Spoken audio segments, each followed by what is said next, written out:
আসসালামু আলাইকুম। আশা করি সকলেই ভালো আছেন। একটা বিষয় নিয়ে কথা বলতে চাই। আশা করি সকলেই মনোযোগ দিয়ে শুনবেন। আমরা সকলেই কম বেশি নামাজ আদায় করি। সেটা হোক মসজিদে বা হোক নিজের বাসায়। তবে সবচেয়ে ভালো মসজিদে জামাতের সাথে নামাজ পড়লে। তো আমরা চেষ্টা করব জামাতের সাথে নামাজ পড়ার। আল্লাহ যেন আমাদের সবাইকে তৌফিক দান করে। ধরেন আমরা মসজিদে জামাতের সাথে নামাজ আদায় করলাম, কিন্তু নামাজ আদায় করার আগে একটা কাজ সকলের করতে হয়। সেটা কি? উজু করা। উজু ছাড়া নামাজ হবে না। নামাজের পূর্ব শর্ত হলো আগে আপনাকে উত্তম রূপে উজু করতে হবে এবং অধিক পরিমাণে পানি খরচ করতে পারবেন না। যতটুকু কম করা যায় এই কম পানি দিয়েই আপনাকে উত্তম রূপে উজু করতে হবে। অনেক লোককে দেখি উজু করার সময় খুব একটা তাড়াহুড়া ভাব। কিরকম? ধরেন জামাত দাঁড়ায় গেছে,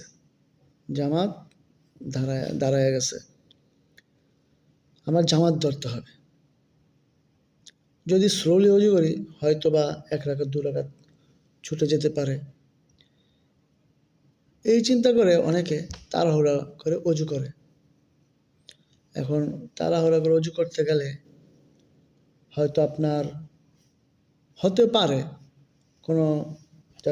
কোনো জায়গায় আপনার ভিজলো না। পশমের উজু করতে হবে এরকমভাবে যেন পানিটা পশমের গোড়ায় গিয়ে পৌঁছায়। এখন আপনি তাড়াহুড়া করে উজু করলেন, আপনার পানিটা পশমের গোড়ায় পৌঁছাইল না, তাতে কিন্তু আপনার উজু হবে না। আপনি মুখ ধুলেন, ঠিক মতো মুখের চারপাশে পানি গেল না, আপনার উজু হবে না।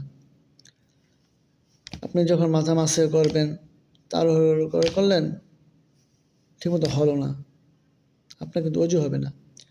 অতএব আপনি হাত ধোয়া, কুলি করা, নাকে পানি দেওয়া, মুখ ধোয়া, মাথা মাসে করা, পা ধোয়া, আপনি যাই করেন না কেন আপনাকে সুন্দরভাবে উজু করতে হবে। যদি আপনার উজুটা ঠিকঠাক হয়, উজু ঠিক হলে আপনার নামাজ ঠিক হবে। এখন আপনি নামাজের সূরা কেরাত ঠিক মতো পড়লেন, শুদ্ধ আকারে পড়লেন, সব কিছু সহি শুদ্ধভাবে করলেন নামাজে, কিন্তু আপনার উজুটা হলো না, তা আপনার লাভ কি? নামাজ কি হবে? সেই নামাজ হবে না।